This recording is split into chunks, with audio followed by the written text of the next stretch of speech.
चला आज आपण बनवणार आहोत दही भेंडी।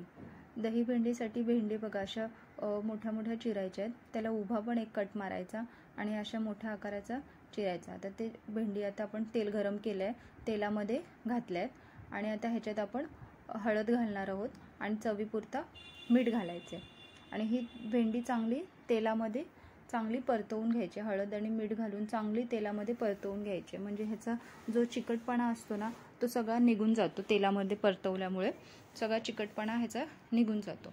चांगली परतवून घ्यायची। बघा आता ही आपली भेंडी एवढी अशी छानपैकी परतवून झाली आहे। आता ही साईडला काढून घेऊ आणि त्याच टोपात आपण फोडणीची तयारी करणार आहोत।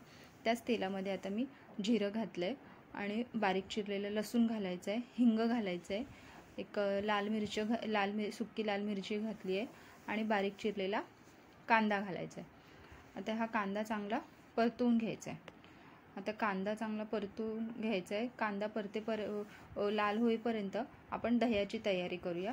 आता मी हे दही घेतलंय, दह्यामध्ये सगळे मसाले घालायचे, लाल तिखट, हळद, धना जिरा पावडर, गरम मसाला, हे सगळे मसाले घालून दही चांगलं मिक्स करून घ्यायचं, म्हणजे सगळे मसाले त्याच्यामध्ये चांगले मिक्स झाले पाहिजेत। आता ह्या आपण जो कांदा आपला लाल झालेला आहे, परतवलेला आहे, त्याच्यामध्ये हे मसाले घातलेले दही आहे ना हे त्याच्यात घालायचं आहे आणि हे पण चांगलं परतवून घ्यायचं आहे। बघा कांद्यामध्ये चांगलं मिक्स करायचं आहे।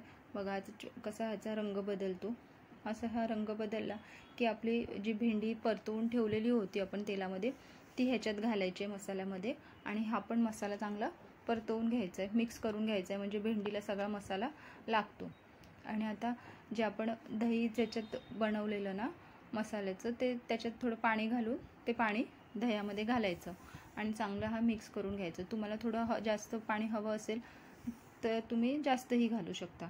बघा अशा प्रकारे आता आपली ही दही भेंडी तयार झाली आहे। अगदी सोपी आणि छान रेसिपी आहे।